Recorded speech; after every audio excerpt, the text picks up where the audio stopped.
But मैं कोई ऐसी लिस्ट लेके नहीं घूमता रहता जी। हाँ जी, आप बताओ टॉप 5 मिस्टेक्स, टॉप 5 सक्सेस। वो अंकुर वारिगू को पता होती है।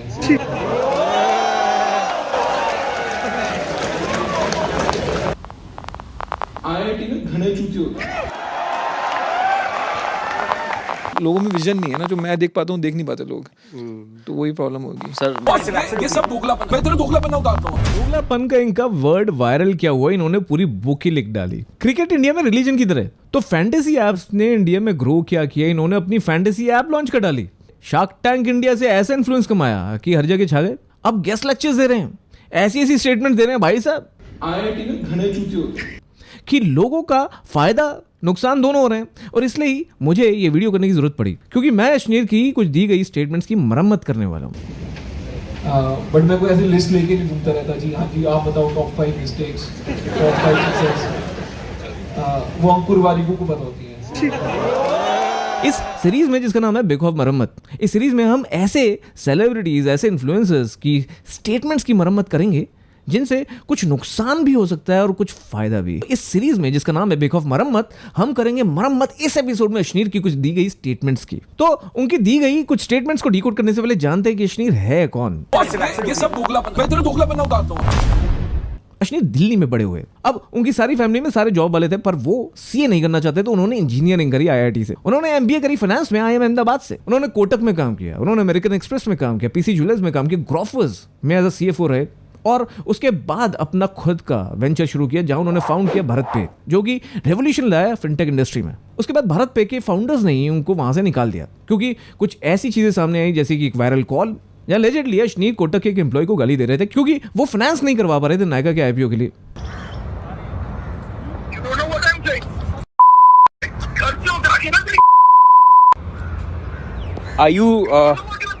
Are you drunk, sir, by any chance? Are you drunk, sir? Are you drunk, sir? Are you dumb? No, I am not dumb, but if anything was in our control, we wouldn't have done it, ma'am. तेरे control में नहीं है ना। आज रात को मैं तेरे को तेरा खून हो जाएगा आज रात को। Sir, please calm down. Sir, sir, you are a role model to me. Please calm down, sir. Please. Sir, please. Sir, please calm down. Honestly saying, sir मेरा आप इनकाउंटर कराओ, आप जो मर्जी कराओ, if it gives you satisfaction please get it done. और इसके चलते जब सोशल मीडिया पे ये भूचाल आया, तो जनवरी में जब इन दोनों ने, अश्नीर ने उनकी वाइफ माधुरी ने यहाँ से लीव ली, तो उसके बाद जब ऑडिट्स हुए तो पता चला कि कुछ मिस अप्रोप्रिएशन फंड्स, और उसका एलिगेशन सारा इनके को-फाउंडर्स ने डाला अश्नीर और माधुरी पे। और कुछ पानीपत कनेक्शन भी सामने आया जहां माधुरी का मायका है। अब ये बातें कितनी सही है कितनी गलत वो तो कोर्ट में पता चलेगा, बट साथ साथ शार्क टैंक इंडिया के अश्नीर वायरल होते जा रहे थे कुछ कंट्रोवर्सीज की वजह से, और शार्क टैंक इंडिया में तो ऑब्वियसली उनके बेबाक एटीट्यूड की वजह से। अब जब अश्नीर को भारत पे से निकाल दिया गया, उनकी वाइफ को भी निकाल दिया गया, तो उनकी वाइफ माधुरी ने एक और कॉल सोशल मीडिया पे शेयर करी जहां भारत पे के को-फाउंडर उनको गाली दे रहे थे। हाँ ठीक है, आ जाओ। मैं ओरिजिनल हाँ पर एजेंडा क्या है ये तो बताओ पहले। बात करनी है आपसे। बात तो बहुत टाइम से हो रही है ना, बात तो तुम प्रेस में भी कर रहे हो, मेरे से क्या बात करोगे? वो सब करना है अभी कि बात कर नहीं भैया, बात करने तो मैं पहले भी गया था ना। मेरे साथ एक तो ये टोन यूज मत करियो, ठीक है? क्या ये टोन मेरे साथ मत यूज करियो कि बात करनी है कि क्या करना है। क्या करने पे तो अभी मैं आया नहीं हूँ कुछ। ठीक है, तो नहीं मिलना है ना? नहीं मिलना तो भाई नहीं मिलना, जा। नहीं मिलना, जा। ठीक है, देख ले अब तू बहनचोद में कान मार। हाँ चल जा मार। तो ये गालियों का जो सिलसिला है इतना चल रहा था कि इसमें अश्नीर ग्रोवर का इन्फ्लुएंस, अश्नीर ग्रोवर का फेम, अश्नीर ग्रोवर की बातें सोशल मीडिया पे हर तरफ छाई हुई थी। पर हमारा इस वीडियो का मकसद ये नहीं कि अश्नीर के कैरेक्टर पे उंगली उठाएं या ये डिसाइड करेंगे अश्नीर भारत पे के मामले में सही है या गलत है। हमारा इस वीडियो को करने का मकसद यह कि अश्नीर के द्वारा कुछ दिए गए स्टेटमेंट्स को डिकोड करें, उनकी मरम्मत करें। बॉस मैं आउट हूँ। तो पहली स्टेटमेंट है, ये सब दोगलापन, मैं तेरा दोगलापन उतारता हूँ।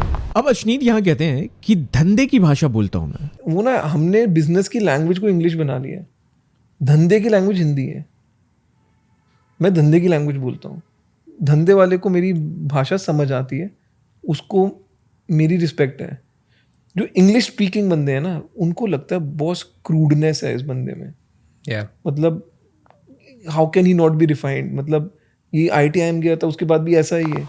पर यहाँ ये समझने की बहुत जरूरत है कि हर धंधे की भाषा हिंदी नहीं होती। वो ये नहीं कह रहे कि मुझे बस हिंदी में बात करनी है, वो ये कह रहे हैं कि मैं इंडियन मार्केट में बिजनेस कर रहा हूँ, तो इंडियन मार्केट की अगर लैंग्वेज हिंदी है तो मेरा जो कस्टमर सेगमेंट है वो हिंदी बोलता है, तो मुझे हिंदी में बात करनी है। अगर मेरे वेंडर्स हैं, अगर मेरे जो क्लाइंट्स हैं, अगर वो हिंदी में बात करते हैं तो मुझे हिंदी में बात करनी है। अगर मेरा कस्टमर हिंदी में बात समझता है तो मुझे हिंदी में बात करनी है। अगर मेरा कस्टमर हिंदी की एड्स देखकर मेरा प्रोडक्ट खरीदेगा तो मुझे हिंदी की एड्स दिखानी है। वो ये बोल रहे हैं, पर इसका मतलब ये नहीं है कि हर धंधे की भाषा हिंदी होती है। इनफैक्ट जो क्लाइंट्स हैं, आपका जो बिजनेस है वो बाहर के देशों के साथ चलता है, तो आपके जो बाहर के क्लाइंट्स हैं उनके साथ तो आप उन्हीं की लैंग्वेज में बात करोगे ना। और जो यूनिवर्सल बिजनेस लैंग्वेज है, जो वर्ल्ड की बिजनेस लैंग्वेज है, वो इंग्लिश है। तो इसका मतलब ये बिल्कुल नहीं है, कतई नहीं है कि आपको हिंदी पे ही फोकस करना और किसी लैंग्वेज पे नहीं करना है। इसका मतलब ये है कि language is a communication tool, और उस कम्युनिकेशन लूप को पूरा करने के लिए अगर जो भी लैंग्वेज बेस्ट फिट है उसको बोलना चाहिए, उसको यूज करना चाहिए। अब आप एक बात और देखिए, मैं जब कॉर्पोरेट में था तो मैं एक ऐसे रोल में था जहां डायनेमिकली बहुत सारे वर्ल्ड के टाइम जोन्स में हम बात करते थे।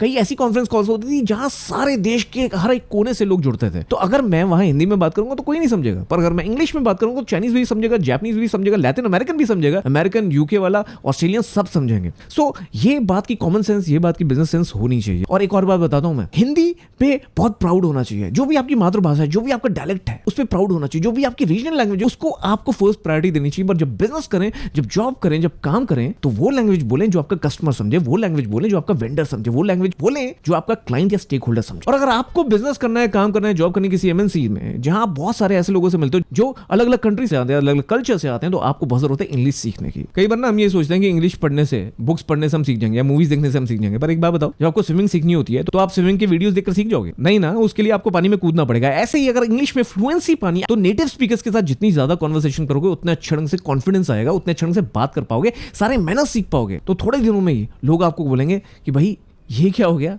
तुम तो बिल्कुल अंग्रेज की तरह बोल रहे हो। पर दिक्कत पता क्या होती है, आप प्रैक्टिस करो किसके साथ। इसी का सॉल्यूशन मैं आपके साथ आज शेयर करने वाला हूं। इसका सॉल्यूशन है कैम्बली। कैम्बली हमारे इस वीडियो को स्पॉन्सर भी है, so thank you so much Cambly. जिस भी कंट्री को ले लो, हर एक कंट्री का ट्यूटर यहाँ अवेलेबल है और हर टाइम जोन पे। रात को करनी है तो रात को करो, सुबह करनी है तो सुबह करो। और ये सारे UK, US, ऑस्ट्रेलिया, ये सारे जो लोग यहाँ बैठे हैं, साउथ अफ्रीका, कनाडा, ये सारे लोग, इनकी मदर टंग इंग्लिश होती है, नेटिव स्पीकर्स होते हैं। और एक और बढ़िया बात बताता हूँ, कैम्बली में आप अपनी पसंद का ट्यूटर बुक कर सकते हो। ये लोग 24/7 अवेलेबल है।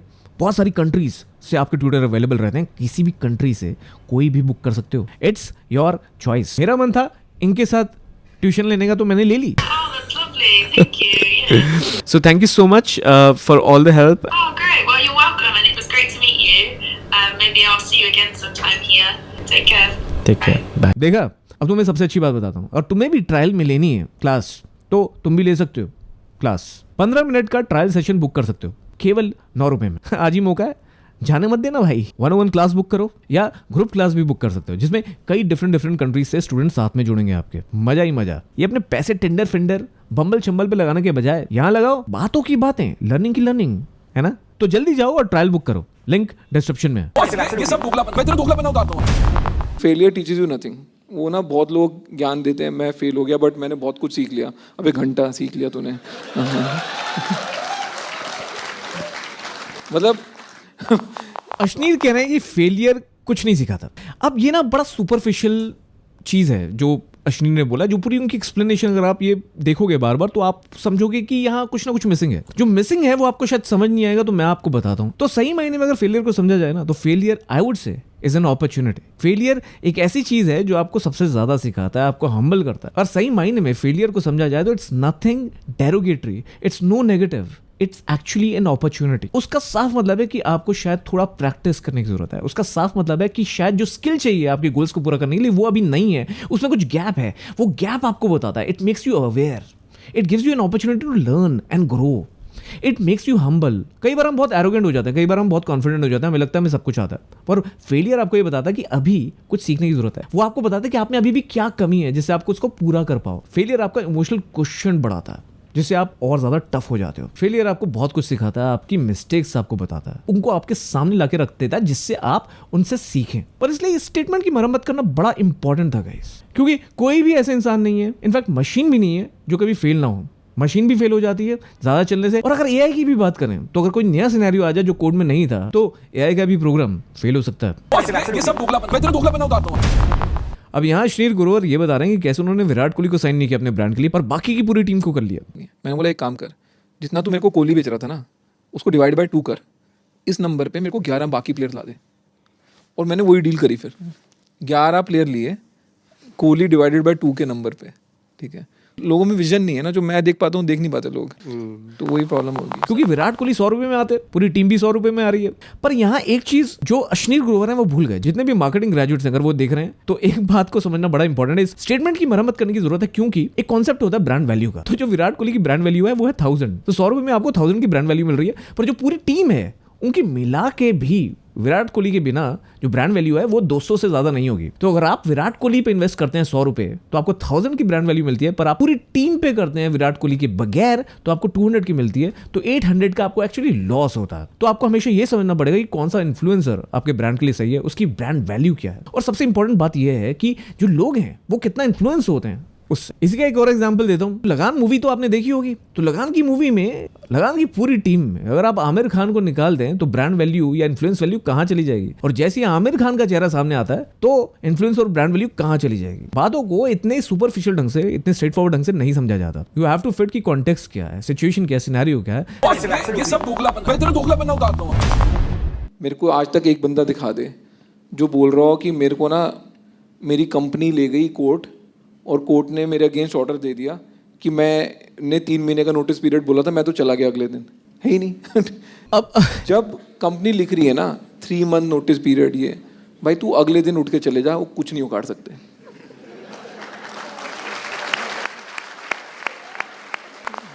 वाह वाह एंटरप्रेन्योर साहब, क्या बात कही है। गाइस देखो, बात सुनने में ऐसी लगती है क्या बात बोली है, पर इसकी मरम्मत करनी बड़ी ज़रूरी है। देखो, नोटिस पीरियड का सिंपल मतलब होता है कि जब आप किसी के लिए काम करते हो, जो एम्प्लॉयर आपको रोटी देता है, खाने के पैसे देता है, आपको एक सैलरी देता है, आपको एक एनवायरनमेंट देता है, जो आप अपने रिज्यूमे में डालते हो, अपना करियर बनाते हो, आप को ये भाई साहब बता रहे हैं कि आप उनके साथ चीटिंग करो, उनके साथ फ्रॉड करो, इररिस्पॉन्सिबल एक्ट करो। अब मुझे एक बात बताओ, मॉरली ये चीज़ कैसी है? मॉरली तो बिल्कुल गलत है, और ये आपको उकसा रहे हैं कि आपको इन चीज़ें माननी नहीं चाहिए, क्योंकि आपको कोर्ट में कुछ नहीं होगा, आप पे कोई केस नहीं होगा, इसलिए मतलब जिस चीज़ पे केस ना हो वो कर डालो। वाह एंटरप्रेन्योर साहब, वाह।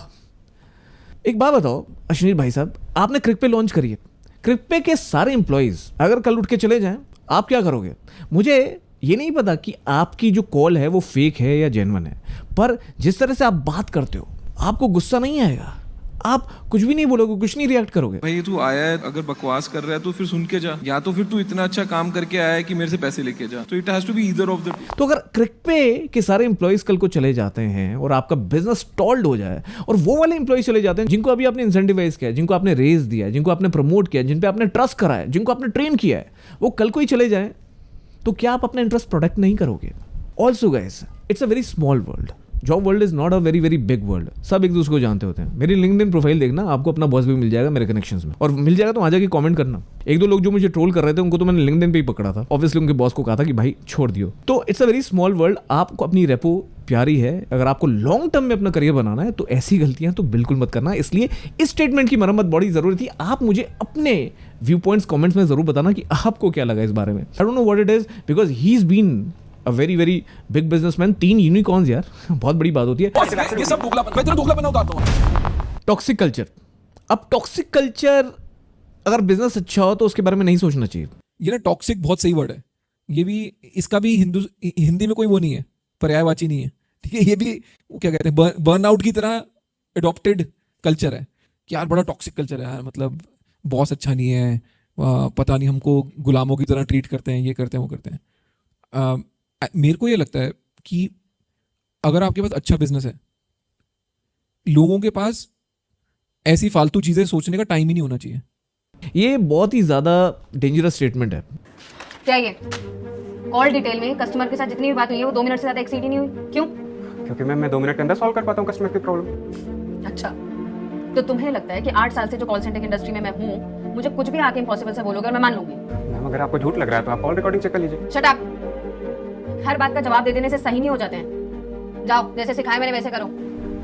और मैं इसमें बिलीव बिल्कुल नहीं करता, बिकॉज मैं ऐसी कंपनी से अपना करियर स्टार्ट करता हूँ जहाँ एक कल्चर और वैल्यू सिस्टम में बहुत जोर डाला जाता है। आपको पता है, एक जो पेड़ होता है उसके फल कितने भी मीठे हो, कितने भी एक्सपेंसिव हो, कितने भी वैल्यूएबल हो, वो गिर सकता है। काम करो। क्या हुआ? आप क्यों चिल्ला रहे हो? अरे कुछ नहीं, उसे लगा काफी सीख गया है, वो बाकी एम्प्लॉइज के सामने अटका दिया, आ जाएगा अपने टाइम पे। आप उस पेड़ के फलों का मजा बस कुछ ही साल लोगे और वो गिर जाएगा और उसकी जड़ें मजबूत नहीं होंगी। और जो कल्चर और वैल्यू सिस्टम होता है ना, वो पेड़ की जड़ों की तरह है, और जड़ें मजबूत होंगी तो सालों साल, दशकों तक, सेंचुरीज तक वो पेड़ खड़ा रहेगा और आपको छाया भी देगा और आपको फलों का रस भी देगा। जो कंपनी के बिजनेस ऑब्जेक्टिव्स हैं, जो कंपनी का वैल्यू सिस्टम है, जो कल्चर है, वो लोगों को कोलैबोरेट करने के लिए हेल्प करता है। लोग आपस में कैसे बिहेव करें, वो अपने क्लाइंट्स के साथ कैसे बिहेव करें, वो कल्चर होता है। वो कैसे बात करें, वो कल्चर होता है। वो क्या पहने, वो कल्चर होता है। और जब इतने सारे ढेर सारे इंप्लॉइज काम करते हैं तो सब अपनी तरह से सोचेंगे तो उसमें कोई भी कंपनी नहीं चल पाती। एक आर्मी जो होती है ना, उसकी भी आप जो चाल देखोगे, कल्चर से टीम वर्क बनता है। टीम वर्क के बिना ना कोई सेना लड़ सकती, ना कोई टीम स्पोर्ट जीता जा सकता, ना कोई बिजनेस में आप लॉन्ग टर्म में सफल हो सकते हैं। कोई एक ऐसे चल रहा है, कोई दूसरा वैसे चल रहा है, ऐसे बिजनेस नहीं होता। लॉन्ग टर्म में आपको एक कल्चर की, एक टीम वर्क की, एक वैल्यू सिस्टम की जरूरत, एक कोड ऑफ ऑनर की जरूरत बहुत पड़ती है। तो अश्नीर की ऐसी स्टेटमेंट्स की मरम्मत करना बहुत जरूरी था, जो मैंने आज इस वीडियो में किया। Guys, it was not about Ashneer कि अश्नीर कहाँ गलत है कहाँ सही है। इट वॉज मोर अबाउट कि इन स्टेटमेंट्स को थोड़ा और डीपर जाके आपको बताना बड़ा जरूरी था, बिकॉज मुझे लगता है कुछ ऐसी स्टेटमेंट्स हैं जो आज इन्फ्लुएंसर बने पड़े हैं, उनकी स्टेटमेंट से कई लोगों को बहुत नुकसान हो जाता है। क्योंकि कई लोग होते हैं जो इन बातों को सीधा इंप्लीमेंट कर देते हैं बिना सोचे समझे कि किस सिनेरियो में ये फिट हो रही है, किस कॉन्टेक्स्ट में ये फिट हो रही है। क्योंकि शायद उन्होंने किसी और कॉन्टेक्स्ट में ये चीज बोली, पर आप किसी और कॉन्टेक्स्ट में इसको इंप्लीमेंट कर रहे हो, इसलिए इसको डीपर लेवल पे जाके अंडरस्टैंड करके इसकी मरम्मत करना बड़ा जरूरी था। वही हमने इस एपिसोड में किया। और आप चाहते हो कि मैं ऐसा आगे करता रहूं और एपिसोड में पी बॉय के बेक ऑफ मरम्मत की सीरीज में, तो आप बताना किसकी मरम्मत करनी है कमेंट सेक्शन में। आप इन 5 स्टेटमेंट्स को जिनकी मरम्मत मैंने करी है, उनके बारे में अपना व्यू पॉइंट जरूर देना कमेंट सेक्शन में। मैं चाहता हूं एक हेल्दी डिबेट हो जिससे हम सब सीखें together, because that is the core purpose of this community, that is the core purpose of this channel। क्योंकि ये है पी बॉय, मैं हूं काश, और अब कुछ नहीं छुपेगा।